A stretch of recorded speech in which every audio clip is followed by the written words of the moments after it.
صل على سيدنا ومولانا محمد وعلى بسم اللہ الرحمن الرحیم۔ السلام علیکم ناظرین و سامعین کرام، پروگرام یاد الہی دیکھنے کے لیے، یاد الہی کے سابقہ تمام پروگرامز دیکھنے کے لیے، بالخصوص وظائف دیکھنے، سننے، جاننے اور پڑھنے کے لیے آپ ہمارے یوٹیوب چینل یاد الہی یعنی YAADE_ILAHI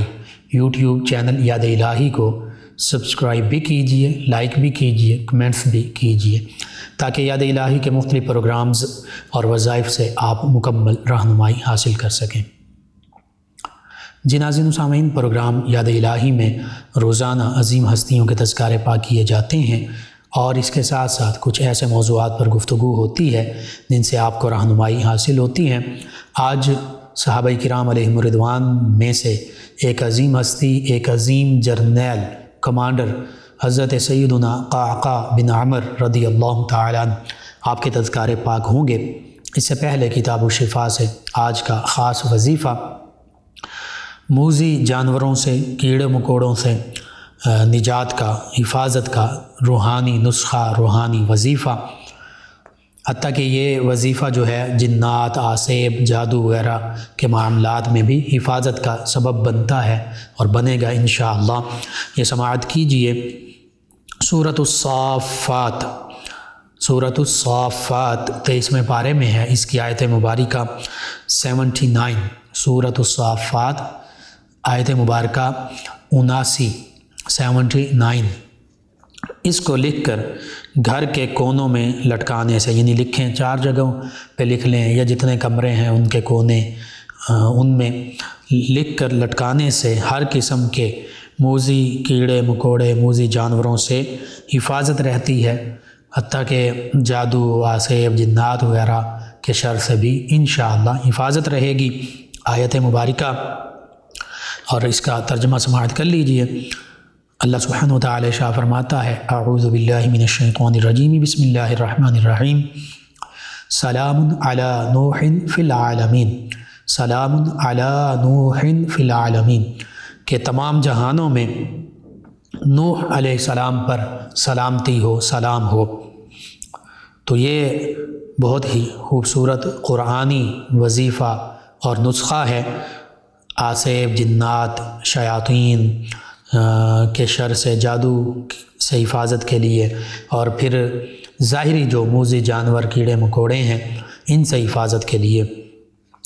دوبارہ سماعت کر لیجئے موذی کیڑے مکوڑوں سے حفاظت کا نسخہ،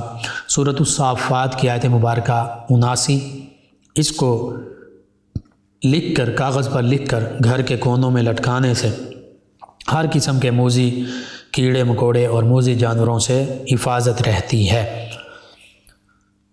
آپ کو ضرورت ہے، ہر گھر کی ضرورت ہے، آپ اپنے معمول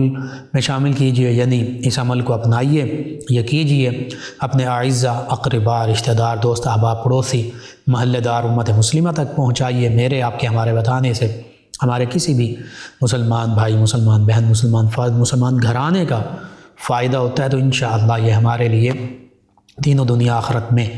بھلائی، فائدے، نجات اور شفا کا باعث ہوگا۔ اللہ سبحانہ و تعالی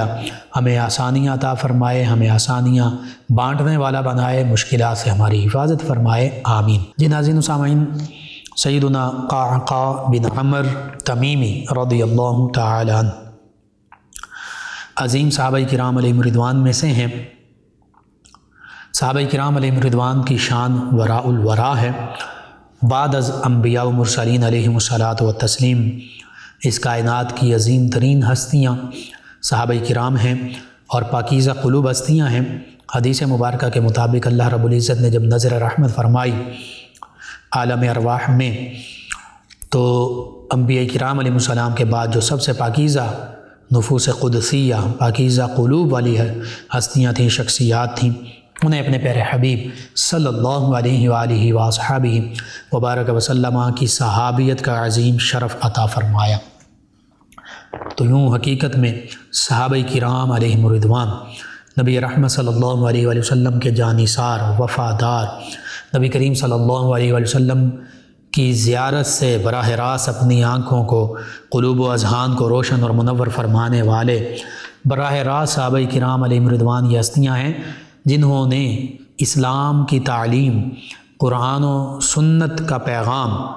یہ براہ راست آقا کریم صلی اللہ علیہ وآلہ وسلم سے سنا، سیکھا، سمجھا، حاصل کیا۔ کیا کوئی یہ دعویٰ کر سکتا ہے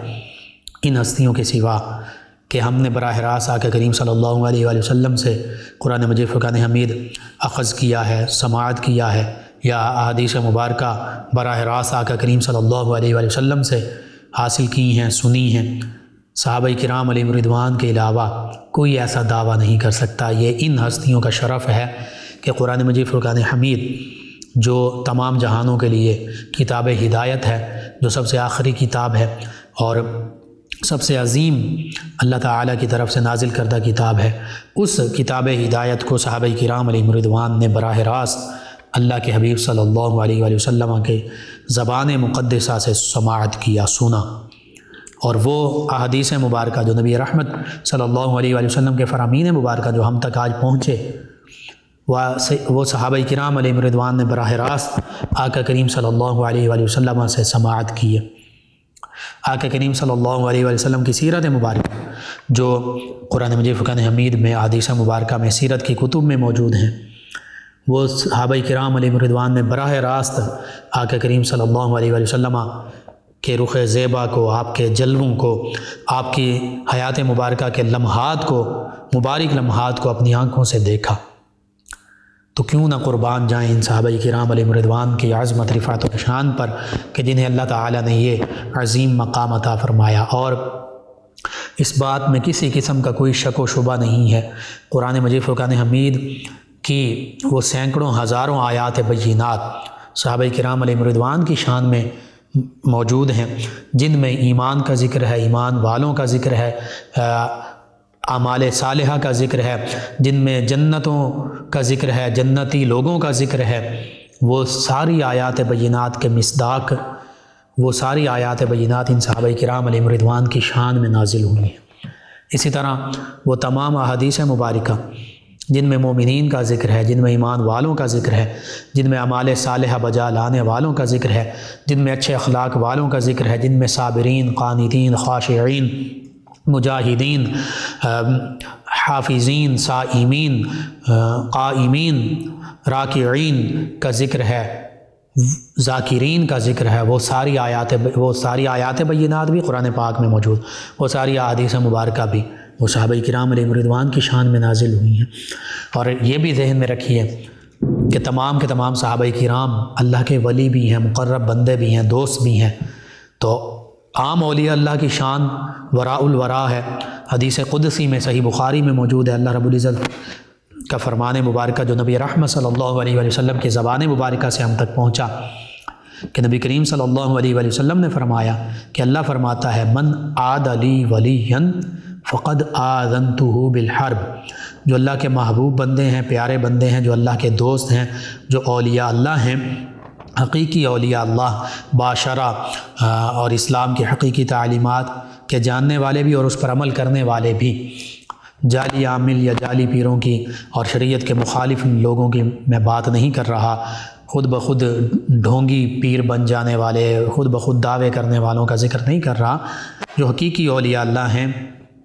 نبی رحمت صلی اللہ علیہ وآلہ وسلم کے نقش قدم پر چلنے والے ہیں، جو اللہ تعالیٰ کے احکام کی پیروی کرنے والے ہیں، جو صرف اور صرف اللہ کی رضا کے طلبگار ہیں، جو امت مسلمہ کے ساتھ بھلائی کا معاملہ کرنے والے ہیں، جن کی زندگیاں نبی رحمت صلی اللہ علیہ وآلہ وسلم کی سیرت کا پیکر ہیں، ان کے بارے میں اللہ رب العزت فرماتا ہے یہ میرے دوست ہیں، یہ میرے محبوب ہیں، یہ میرے پیارے ہیں۔ اور فرمایا کہ جو میرے پیاروں کے ساتھ، جو میرے اولیاء کے ساتھ، من عاد لی ولیًا، جو میرے کسی ایک بھی ولی کے ساتھ، کسی ایک بھی دوست کے ساتھ عداوت رکھے گا، دشمنی رکھے گا، بغض رکھے گا، کینہ رکھے گا، نفرت رکھے گا، فرمایا فقد آذنتہ بالحرب، اللہ فرما رہا ہے کہ میں اس کے ساتھ اعلان حرب کرتا ہوں، اعلان جنگ کرتا ہوں، میرا اس کے ساتھ اعلان جنگ ہے، میری اس کے ساتھ صلح نہیں ہے بلکہ جنگ کا اعلان ہے۔ تو یہ اللہ کے ایک ولی کے لیے یہ اللہ تعالیٰ کی طرف سے حکم ہے۔ تو جو اولیاء کاملین صالحین کے بھی سردار ہیں، جو تمام امت مسلمہ کے سردار ہیں، اور ولایت میں بھی جن کا مرتبہ وراء الورا ہے، صرف ان سے اگلا مرتبہ جو ہے، ان سے اگلے مقام مرتبے پر فائز ان سے عظیم ہستیاں و انبیاء و مرسلین علیہم الصلاۃ و تسلیم ہی ہیں، ان کے سوا کسی کا مقام و مرتبہ نہیں ہے۔ یہ صحابہ کرام علیہم الرضوان اللہ کے ولی بھی ہیں، اور اولیاء اللہ میں سب سے بلند مقام کی ہستیاں یہی ہیں، حتیٰ کہ تمام امت کے غوث، قطب، ابدال، قلندر، یہ بڑے مقام ہیں، یہ جمع ہو جائیں کسی ایک صحابی رضی اللہ عنہ کی گرد راہ کو بھی نہیں پہنچ سکتے۔ تو صحابہ کرام علیہم الرضوان سے معاذ اللہ ثم معاذ اللہ جو حسد، بغض، کینہ، نفرت یا دشمنی رکھے گا، اس کے لیے بھی اللہ تعالیٰ کی طرف سے اعلان جنگ ہے۔ بلکہ نبی رحمت صلی اللہ علیہ وآلہ وسلم کے فرامین مبارکہ میں جیسے آقا کریم صلی اللہ علیہ وآلہ وسلم کے آل پاک کے بارے میں ملتا ہے، اسی طرح اصحاب پاک کے بارے میں بھی ملتا ہے کہ صحابہ کرام علیہم الرضوان کی محبت حقیقت میں نبی کریم صلی اللہ علیہ وآلہ وسلم کی محبت، نبی کریم صلی اللہ علیہ وآلہ وسلم کی محبت، اللہ کی محبت۔ صحابہ کرام علیہم الرضوان کے ساتھ بغض اور دشمنی، معاذ اللہ ثم معاذ اللہ نبی کریم صلی اللہ علیہ وآلہ وسلم کے ساتھ بغض اور دشمنی، اور نبی کریم صلی اللہ علیہ وآلہ وسلم کے ساتھ بغض اور دشمنی، اللہ کے ساتھ بغض اور دشمنی۔ اور آقا کریم صلی اللہ علیہ وآلہ وسلم کے فرامین مبارکہ میں ملتا ہے کہ جس نے میرے صحابہ کے ساتھ محبت کی، اس نے میری محبت کی وجہ سے ان سے محبت کی، اور جس نے ان کے ساتھ بغض رکھا، اس نے میرے بغض کی وجہ سے ان سے بغض رکھا۔ اسی طرح فرمایا کہ اللہ فی اصحابی، میرے صحابہ کرام علیہم الرضوان کے بارے میں اللہ سے ڈرتے رہنا، میرے بعد انہیں سب و شتم کا نشانہ مت بنانا، یعنی انہیں برا بھلا مت کہنا۔ تو صحابہ کرام علیہم الرضوان کے حوالے سے نبی کریم صلی اللہ علیہ وآلہ وسلم نے زبانوں کو روکنے کا حکم دے دیا، اور ان کی شان بیان فرما دی، ان کی محبت کو اپنی محبت فرما دیا، ان کے بغض کو اپنا بغض فرما دیا۔ تو ان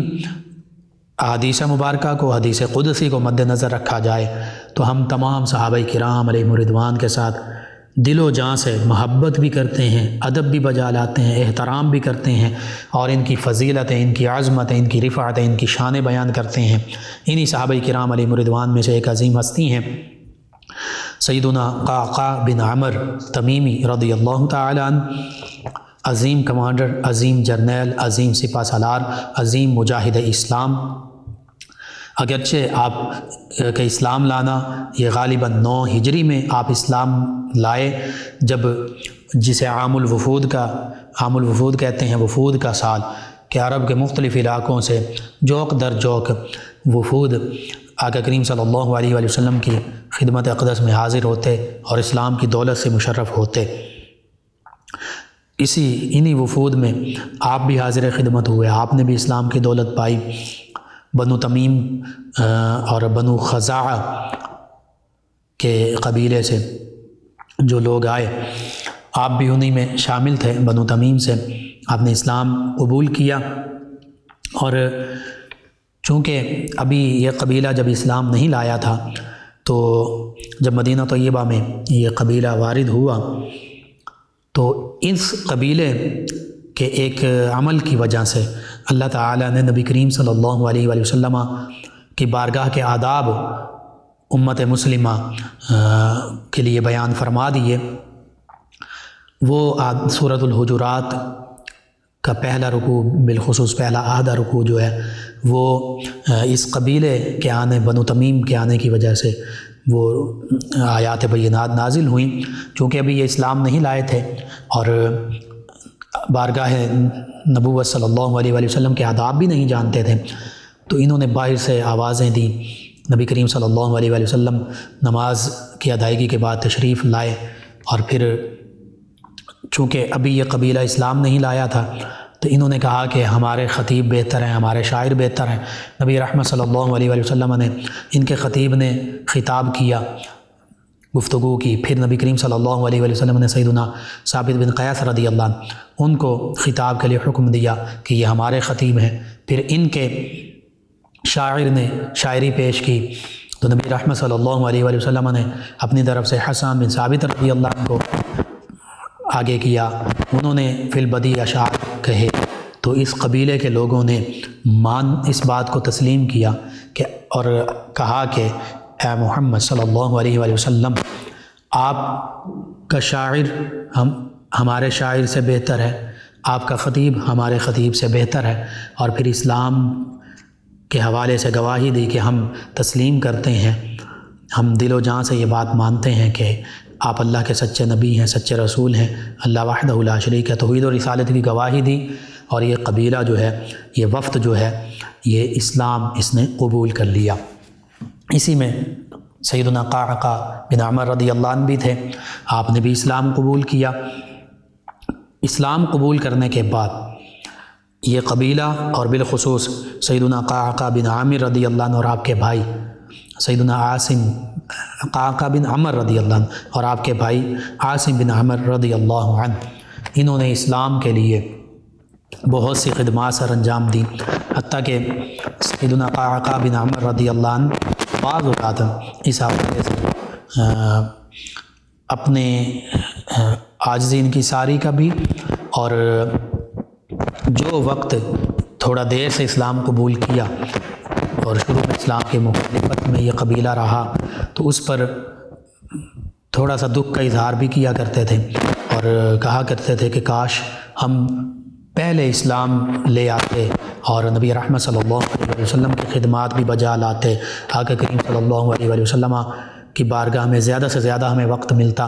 لیکن تقریباً 1 سال کا عرصہ نبی کریم صلی اللہ علیہ وسلم کی بارگاہ میں انہیں حاصل رہا۔ آقا کریم صلی اللہ علیہ وسلم اور دیگر صحابہ کرام علیہم رضوان سے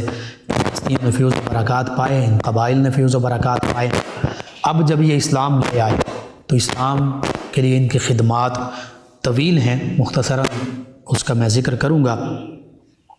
یہ دونوں بھائی سیدنا عاصم بن عمر تمیمی رضی اللہ عنہ اور سیدنا قعقاع بن عمر تمیمی رضی اللہ عنہ، انہوں نے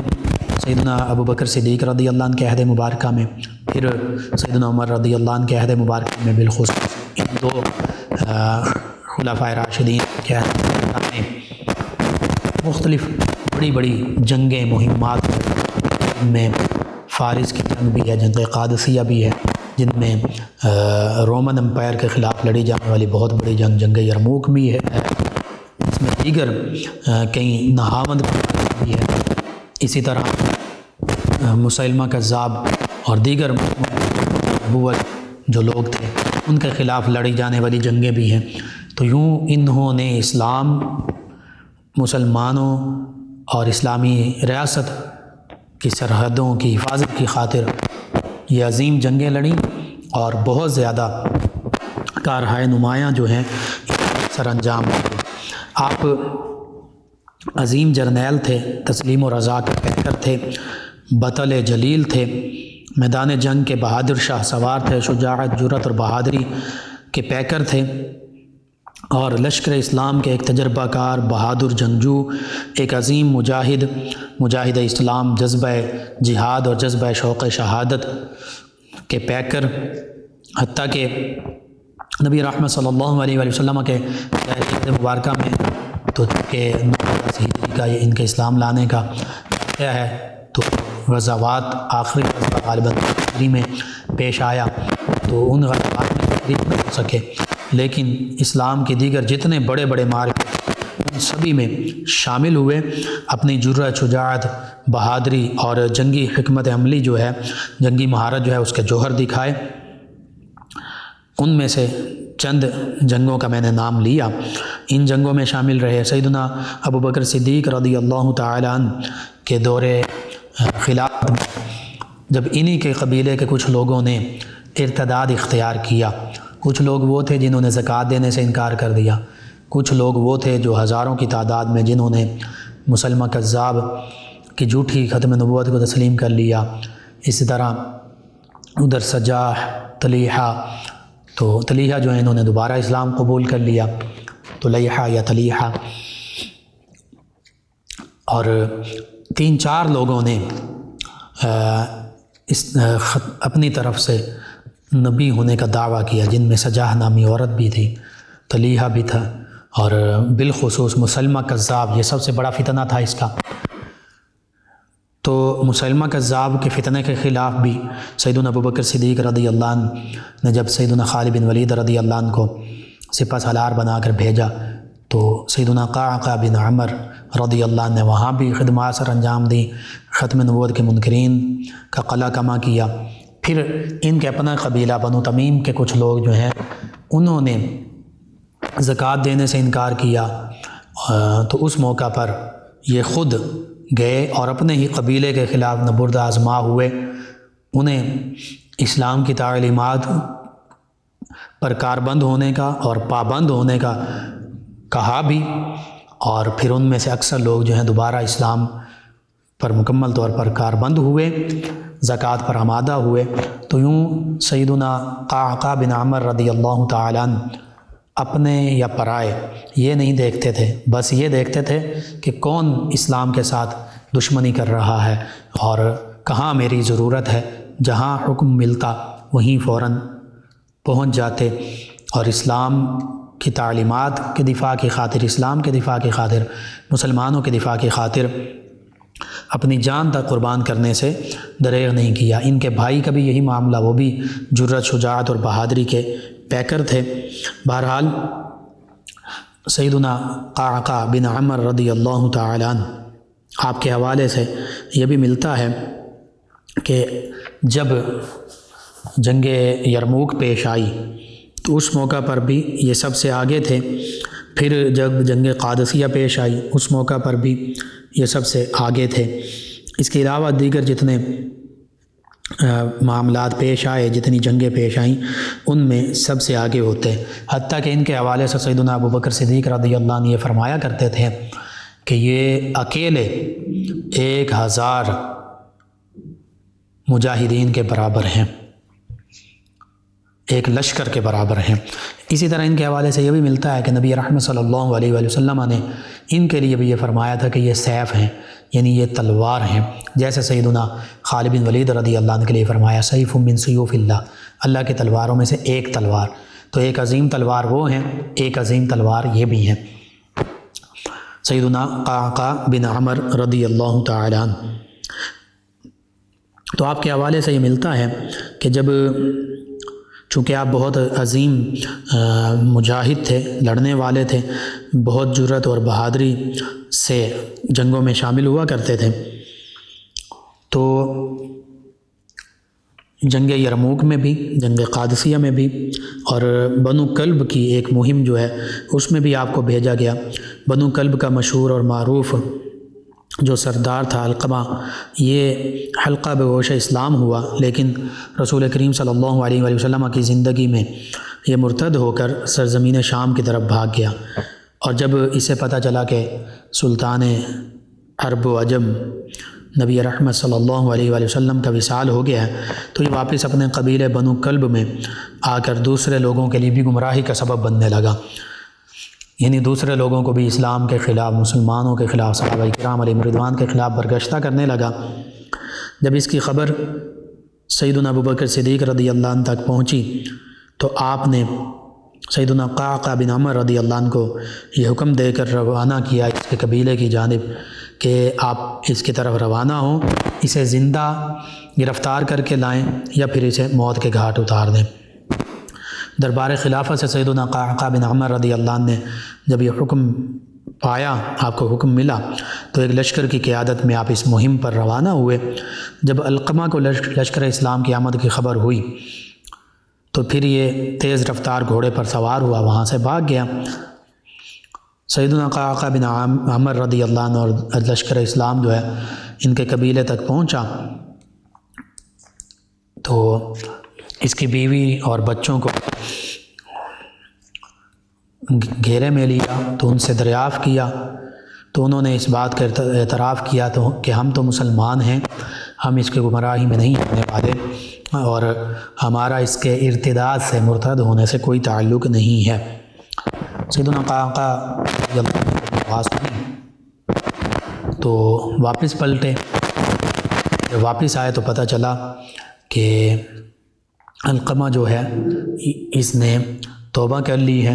اور دوبارہ اسلام کے دامن میں پناہ لے لی ہے۔ سیدنا ابوبکر صدیق رضی اللہ تعالیٰ عنہ نے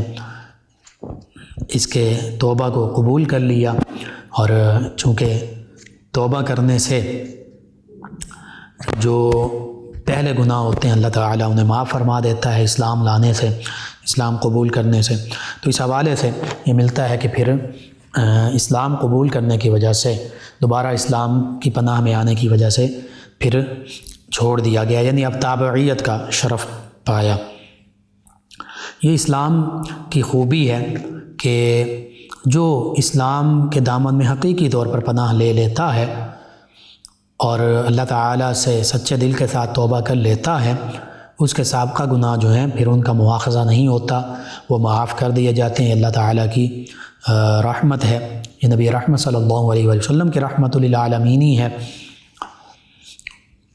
بہرحال سیدنا قعقاع رضی اللہ عنہ جہاں جہاں ان کی ضرورت پڑی، سیدنا ابوبکر صدیق رضی اللہ عنہ نے ان کی خدمات لیں، پھر سیدنا عمر فاروق اعظم رضی اللہ عنہ نے ان کی خدمات لیں۔ ایک موقع پر ان سے آقا کریم صلی اللہ علیہ وسلم نے پوچھا تھا کہ کیا آپ جہاد کے لیے تیار ہیں،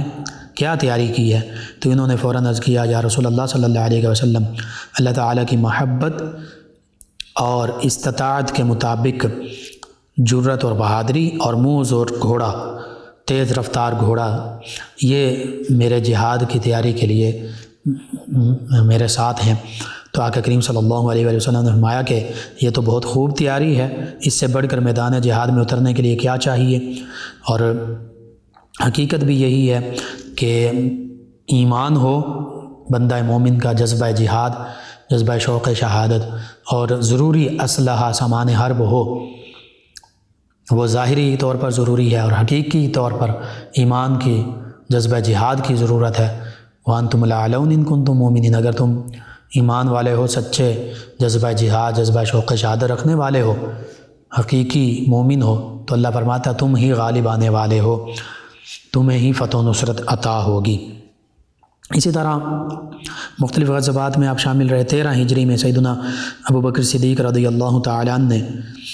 عظیم جرنیل سیدنا خالد بن ولید رضی اللہ عنہ کی قیادت میں جو مسلمہ کذاب کی طرف فوج بھیجی اور مسلمہ کذاب واصل جہنم ہوا، اس کی فوج کو، اس کے قبیلے کو عبرتناک شکست ہوئی، تو اس کی قیادت سیدنا خالد بن ولید رضی اللہ عنہ نے کی تھی، لیکن سیدنا قعقاع رضی اللہ عنہ بھی اس لشکر میں شامل تھے اور بہت جواں مردی کے ساتھ لڑتے رہے۔ اسی طرح پھر ایران کی جانب، ایرانی فوج کی جانب سیدنا خالد بن ولید رضی اللہ عنہ کو سپہ سالار بنا کر بھیجا گیا۔ ہرمز کی طرف یہ خط لکھا سیدنا خالد بن ولید رضی اللہ عنہ نے جنگ سے پہلے، اور یہ اسلام کا ایک معاملہ ہے، اسلام کا ایک اصول ہے کہ جب کفار حملہ آور ہوتے ہیں تو وہ تو یہ نہیں دیکھتے غزوہ بدر، غزوہ احد، غزوہ خندق ہمارے سامنے ہیں، وہ کوئی اصول نہیں اپناتے، ان کا صرف ایک ہی، ان کے سروں پر، ان کے دماغوں میں خون ہی سوار ہوتا ہے، وہ اپنی دانش میں یہی سمجھتے ہیں کہ ہم مسلمانوں کو معاذ اللہ بالکل ختم کر دیں گے، وہ ذاتی دشمنی اس کو سمجھ رہے ہوتے ہیں، حالانکہ مسلمانوں کی طرف سے یہ ذاتی دشمنی نہیں ہوتی، یہ حق اور باطل کا معاملہ ہوتا ہے۔ اللہ اور اس کے حبیب صلی اللہ علیہ وسلم کے احکام پر عمل پیرا ہونے کی وجہ سے مسلمان جو ہیں وہ حق، اعلاء کلمت الحق کے لیے، اللہ تعالیٰ کی رضا کے لیے، عدل و انصاف سے زمین کو بھرنے کے لیے جہاد کرتے ہیں، ان کی کوئی ذاتی دشمنی نہیں ہوتی، اور شہادت ہے مطلوب و مقصود مومن، نہ مال غنیمت نہ کشور کشائی، نہ مال غنیمت مطمع نظر ہوتا ہے، نہ ریاست کی وسعت مطمع نظر ہوتی ہے، یہ تو اللہ تعالیٰ انعام کے طور پر فتح و نصرت عطا فرماتا ہے۔ حقیقت میں مسلمان جہاں لڑتے تھے، لڑتے ہیں، لڑیں گے، قرآن و حدیث اور اسلام کی تعلیمات کے مطابق، وہ اللہ کے حکم کے مطابق لڑیں گے اور لڑتے رہے تھے، ان کا ذاتی کوئی بھی مطمع نظر نہیں ہوتا، اور ظاہری اگر کچھ ہے تو وہ اللہ کے حکم کے مطابق یہ ہوتا ہے کہ زمین کو عدل و انصاف سے بھر دیا جائے، جہاں ظلم ہو رہا ہے وہ ظلم ختم کر دیا جائے، اور چاہے وہ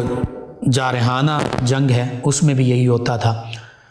اب یہاں پر بھی اصول یہ ہوتا تھا کہ سب سے پہلے اسلام کی دعوت دی جائے، اسلام قبول کر لیں، چاہے وہ یہود ہیں، نصارہ ہیں، مشرکین ہیں، منافقین ہیں، مجوسی ہیں، کوئی بھی، کسی بھی رنگ، نسل، ذات پات سے تعلق رکھنے والے، کوئی ان میں امتیاز کیا جائے گا۔ اللہ کے حکم کے مطابق انہیں اسلام کی دعوت دی ہے کہ تم اسلام قبول کر لو، ہمارے مسلمان بھائی بن جاؤ گے، جو ہمارے حقوق ہیں وہ تمہارے حقوق ہوں گے، تمہاری جان مال عزت آبرو کی حفاظت اسی طرح ہوگی جیسے ہمارے مسلمان بھائی بن جاؤ گے، تم ہمارے مسلمان بھائیوں کی ہوتی انما المؤمنون اخوہ۔ یہ پہلا اصول۔ اب یہاں پر بھی جبر نہیں ہے، زبردست مسلمان نہیں کیا جا رہا، ان کو پیشکش کی جا رہی ہے، ان کو اسلام کی دعوت دی جا رہی ہے۔ اگر اسلام قبول نہیں کرتے، دو ہی صورتیں، اسلام قبول کر لیں تو ان کے لیے امان ہی امان ہے اور سبھی انہیں حقوق ملیں گے،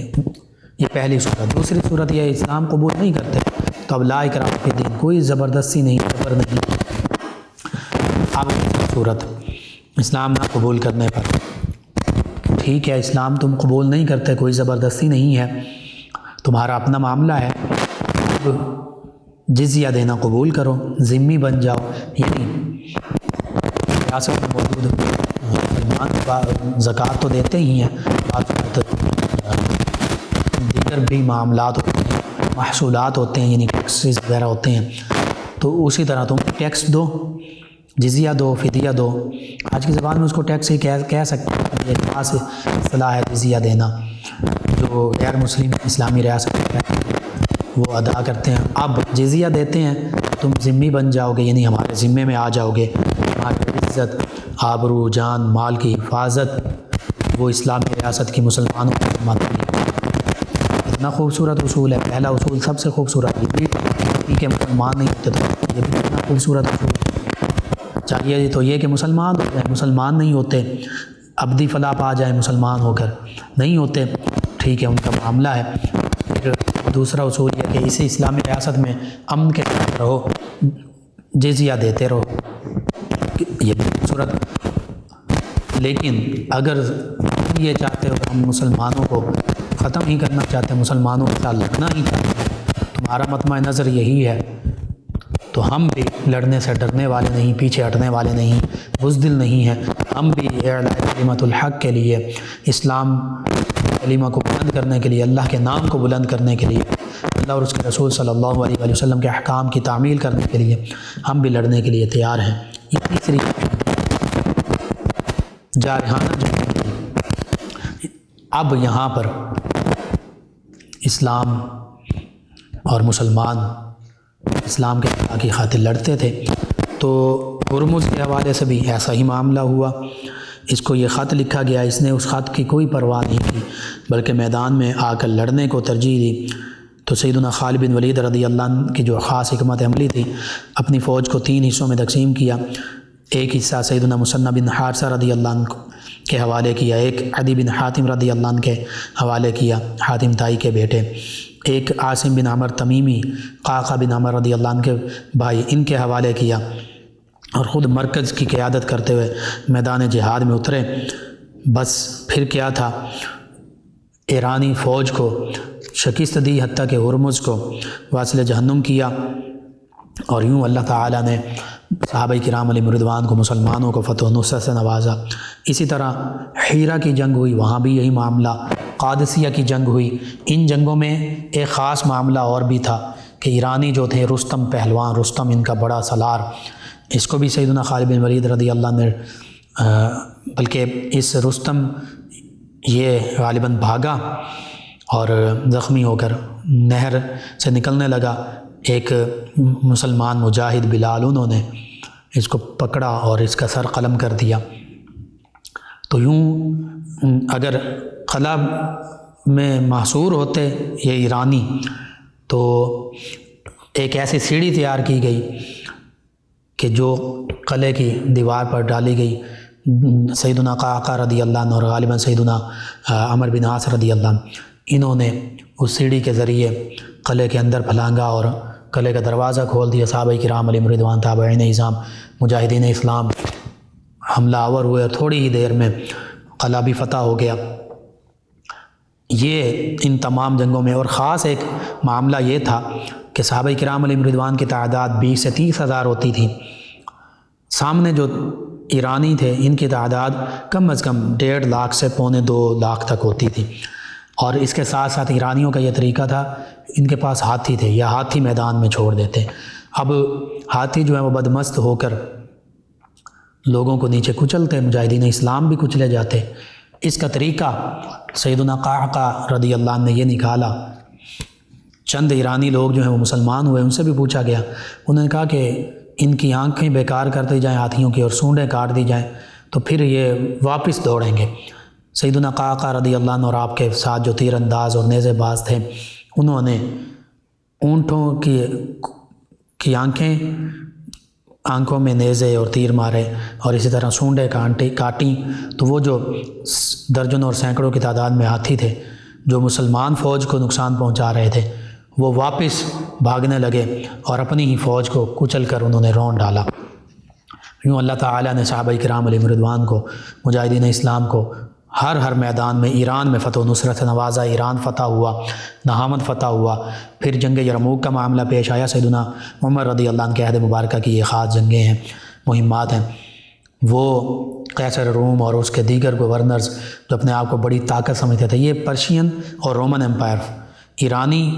سلطنت اور رومی سلطنت، ایران کے لوگ مجوسی تھے، روم کے لوگ نصارہ تھے، عیسائی تھے، یہ اپنے آپ کو اس دور میں بڑی پاور سمجھتے تھے، طاقتیں سمجھتے تھے۔ اللہ تعالیٰ نے روم کو بھی فتح فرمایا جنگ یرموک میں، یوں ہی صحابہ کرام علیہم رضوان نے اور سیدنا قعقاع بن عامر رضی اللہ عنہ ان تمام غزوات میں، ان تمام جنگوں میں، مہمات میں شامل رہے۔ اور ایک موقع پر یہ بھی پورے لشکر کی بجائے صرف سیدنا قعقاع بن عامر رضی اللہ عنہ کو بھیجا گیا کہ یہ اکیلے ہی 1000 لوگوں کے برابر ہیں، اور صحابہ کرام علیہم رضوان دیکھتے تھے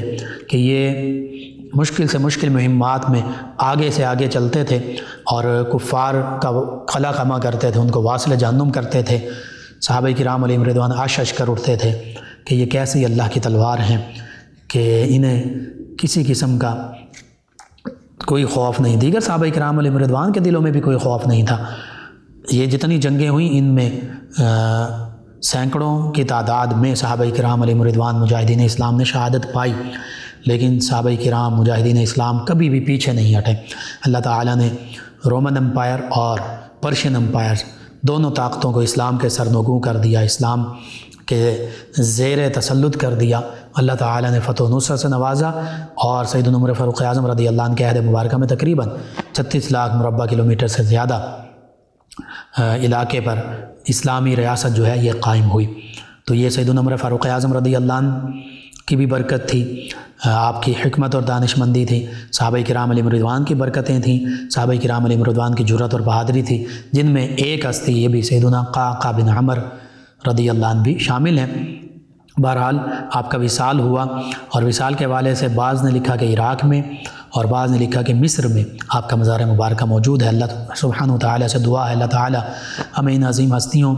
کی طرح جذبہ شوق شہادت بھی عطا فرمائے، جذبہ جہاد بھی عطا فرمائے، مسلمانوں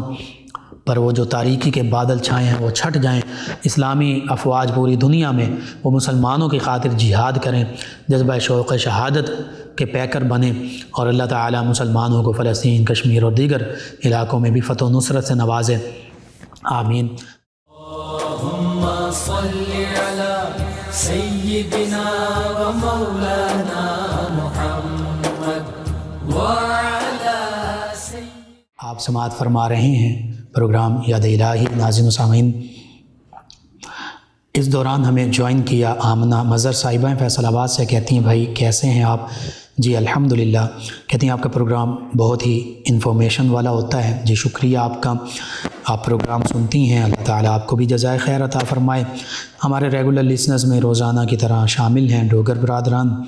افتخار ڈوگر صاحب، غلام رسول صاحب، احمد صاحب، غلام حسین صاحب، محمد علی عباس صاحب، اور شاد برادران بھوانا چنیور سے علی حسن شاہ صاحب، محمد طیب حسن شاہ صاحب، حافظ سمیع اللہ شاہ صاحب، اللہ دتا شاہ صاحب، آپ کا شکریہ، آپ ہمیں جوائن کرتے ہیں۔ ناظرین سامعین، ایک اور لسنر ہیں، غالباً نام نہیں انہوں نے لکھا، نام لکھ دیا کریں لازمی۔ کہتے ہیں السلام علیکم بھائی۔ جی وعلیکم السلام۔ انہوں نے کہا کہ آپ کا پروگرام بہت اچھا ہوتا ہے، اللہ پاک آپ کی عمر دراز کرے۔ انہوں نے کہا کہ بھائی میں نے قرض دینا ہے، اس وجہ سے پریشان ہوں، کوئی وظیفہ بتا دیں۔ جی میں وظیفہ بھی عرض کرتا ہوں۔ ایک تو گھر میں داخل ہوتے ہوئے یہ ہر قسم کی برکتوں کے لیے ہے، رزق میں بھی برکت کے لیے السلام علیکم لازمی کہا کریں، اور باوضو رہیں، نماز و تلاوت کی پابندی کریں۔ اس کے ساتھ ساتھ خاص طور پر یا مسبب الاسباب، یا مسبب الاسباب یہ پڑھیں۔ دنیا کے جتنے بھی مال و دولت، روپیہ پیسہ کے حوالے سے اسباب ہیں، رزق، آپ نے قرض کا کہا، قرض کی واپسی کے جو اسباب ہیں یعنی پیسے، اللہ تعالیٰ وہ اسباب پیدا فرما دے گا۔ یا مسبب الاسباب کا معنی ہی یہی ہے، اے تمام اسباب مہیا فرمانے والے۔ تو یہ پڑھتے رہیں اور درود پاک کثرت سے پڑھیں، یہ دو چیزیں کریں۔ بالخصوص اگر درود تنجینا 1000 مرتبہ پڑھ سکیں، پھر دعا بھی مانگیں اسی مقصد کے لیے، انشاءاللہ آپ کی یہ پریشانی حل ہو جائے گی۔ ظاہری ایک اور عمل بھی ہے، وہ یہ ہے کہ عام لوگوں کے لیے جیسے آج کے حالات چل رہے ہیں، مہنگائی ہے اور دیگر معاملات، تو سبھی کے لیے سادگی اپنانے کی ضرورت ہے، اور سادگی کے ساتھ ساتھ کچھ نہ کچھ سیونگ کی ضرورت ہے۔ وہ سیونگ چاہے تھوڑی سی بھی ہو، قطرہ قطرہ جو ہے وہ مل کر دریا بن جاتا ہے، سمندر بن جاتا ہے، قطرہ قطرہ کلثم بن جاتا ہے۔ تو قطرہ قطرہ بھی اپنی حیثیت کے مطابق اکٹھے کرتے رہیں، جمع کرتے رہیں، یا کوئی کمیٹی ڈالی جائے۔ یہ حقیقت میں بظاہر تھوڑا مشکل لگتا ہے، لیکن حقیقت یہ ہے کہ ظاہری جو معاملات ہوتے ہیں سیونگ کے حوالے سے، یہ چیزیں اس میں فائدہ مند ہوتی ہیں۔ تو آپ کوشش کیجئے، کوئی ایسا بھی معاملہ کیجئے جب جیسے جیسے وہ سیونگز ہوتی جائیں، جن کا قرض ادا کرنا ہے انہیں کہہ دیں کہ مجھے مہینے کا یا جو بھی آپ آپس میں اتنے دیتا رہوں گا، یا ایک مہلت لے لیں کہ اتنے عرصے تک میں اتنے جمع کر کے آپ کو دے دوں گا۔ تو ایسا معاملہ بھی کیا جا سکتا ہے، تو آپ یہ بھی کوشش کر کے کیجئے، اللہ تعالیٰ بہتری فرمائے گا۔ ان کے علاوہ ہیں بانو صاحبہ، انہوں نے کہا کہ میرے پاس کوئی کام نہیں ہے، میری ہیلپ کر دیں۔ جی میں جو ہیلپ کر سکتا ہوں اپنی استطاعت کے مطابق، وہ فی الحال تو یہی ہے کہ آپ کو کچھ وظیفہ بتا سکتا ہوں، یا کام کے حوالے سے ہوتا ہے، کچھ کام ایسے ہوتے ہیں جو خواتین گھر میں کر سکتی ہیں، سلائی کڑھائی کا کام ہے، یا اس کے علاوہ کچھ ایسے یونٹس، ملز، فیکٹریاں ہیں جو خواتین کو کچھ سلائی کے لیے مختلف کپڑے دیتی ہیں، آپ وہ سلائی کر لیں۔ اس کا طریقہ یہ ہوتا ہے کہ اپنے محلے میں اگر دائیں بائیں دیکھیں، محلے میں خواتین سے رابطہ کریں، اگر وہ کوئی اس طرح کا گھر میں بیٹھ کر کام کرتی ہیں تو ان سے کہیں کہ مجھے بھی یہ کام دلا دیں، یا محلے میں آپ کہہ سکتی ہیں اگر سلائی کا کام جانتی ہیں کہ میں سلائی کا کام جانتی ہوں، وہ کر لیں۔ تو اس کے ساتھ ساتھ یہ بھی کوشش کیجئے ظاہری کام کے حوالے سے، اور بالخصوص اللہ کو یاد کیجئے،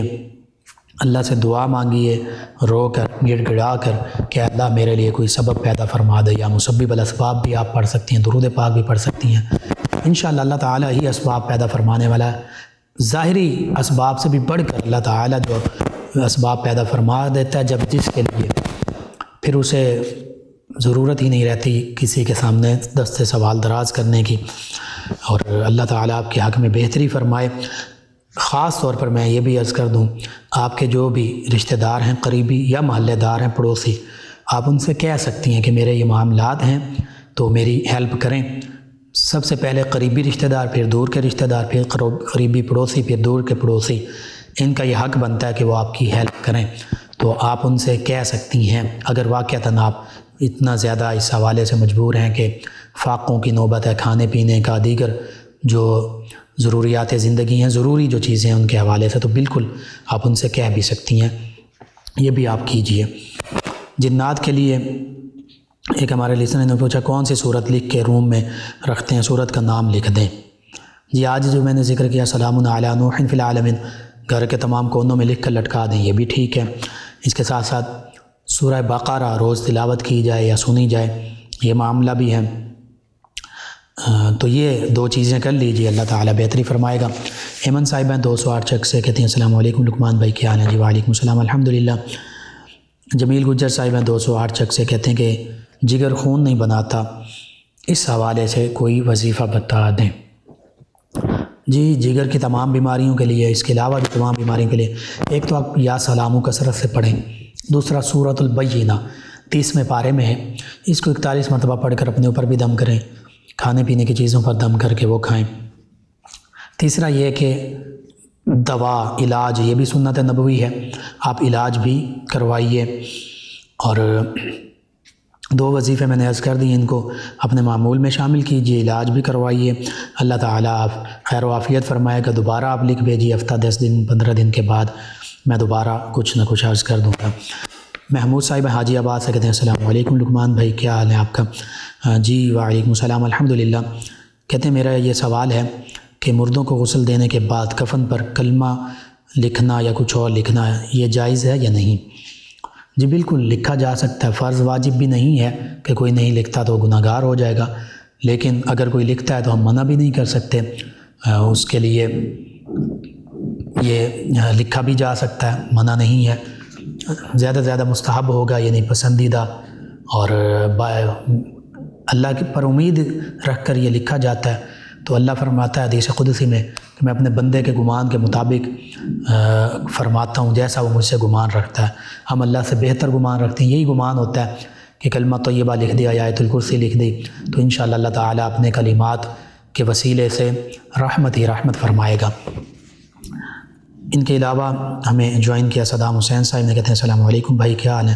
جی وعلیکم السلام، الحمدللہ۔ کہتے ہیں آپ کا پروگرام بہت اچھا ہے، شکریہ آپ کا۔ انہوں نے ایک سوال پوچھا، کہتے ہیں کہ میری شادی کب ہوگی؟ اب اس حوالے سے میں کیا کہہ سکتا ہوں،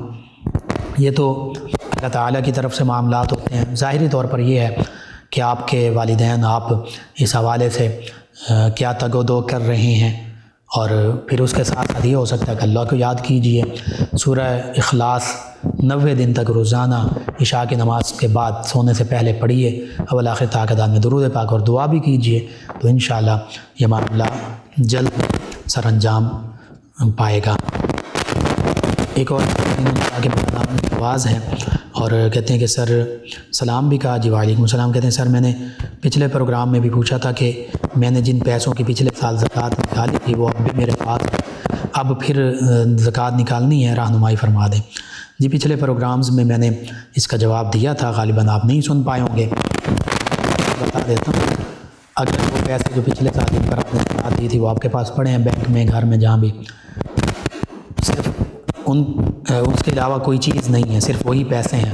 اور وہ 52.5 تولے چاندی کی مالیت کے برابر بنتے ہیں، تقریباً 80,000 کم و بیش۔ آپ مزید مارکیٹ سے پتہ بھی کروا سکتے ہیں کہ چاندی فی تولہ کیا اس کی قیمت چل رہی ہے، اس کو 52.5 کے ساتھ ضرب دیں گے فی تولہ قیمت کو، جتنی رقم بنی، اگر اتنے پیسے، صرف اتنے پیسے پڑے ہیں آپ کے پاس اور سال گزر گیا، چاہے وہ پچھلی زکوٰۃ والے ہی تھے، تو پھر ان پر آپ زکوٰۃ دیں گے، اور اگر ان سے کم پیسے بنتے ہیں اور تو پھر زکوٰۃ نہیں ہوگی، صرف پیسے ہیں اور کوئی چیز نہیں، اور اگر وہ پیسے بھی ہیں، کچھ سونا بھی ہے، کچھ چاندی بھی ہے، کچھ مال تجارت بھی ہے، تو پھر سب کو اکٹھا کریں گے، اور اگر ان کی مالیت 52.5 تولے چاندی کی رقم کے برابر ہے، اس سے زیادہ بنتی ہے، تو اس سارے پر پھر 40واں حصہ یعنی 2.5% زکوٰۃ آپ ادا کریں گے۔ ناظرین سامعین، ان کے علاوہ میں جوائن کیا مبشر لالی صاحب ہے، السلام علیکم، گڈ مارننگ۔ چلیں جی وعلیکم السلام، گڈ مارننگ بھی ٹھیک ہے، صباح الخیر بھی کہہ سکتے ہیں۔ کہتے ہیں کیا حال ہے آپ کا؟ جی الحمدللہ۔ کہتے ہیں آج کل کے بچے پب جی سے باہر نہیں نکلتے، بات آپ کی ٹھیک ہے، لیکن یہ والدین کی ذمہ داری ہے۔ پب جی میں ہم نے دیکھا سنا ہے، ہمیں پتہ ہے، آپ بھی جانتے ہوں گے شاید، کہ بعض اوقات بچے 2-2 3-3 دن تک لگے رہتے ہیں، کھانا بھی نہیں کھاتے، نیند بھی نہیں ہوتی، اور بس نڈھال ہو کر گرتے ہیں تو ٹھیک ہے جی اب نیند آ گئی ہے، یا کھانا کھاتے ہیں، اور پب جی کھیلنے والے مسائل سامنے آئے ہیں بچوں کے، اس میں وہ فائرنگ اور لوگوں کو مارنا اور یہ تشدد سکھایا جا رہا ہوتا ہے، تو ظاہری طور پر بھی وہ ایک لاہور کے نوجوان نے پسٹل رکھا، پب جی کھیلتا تھا، وہی جو دیکھتا تھا اپنے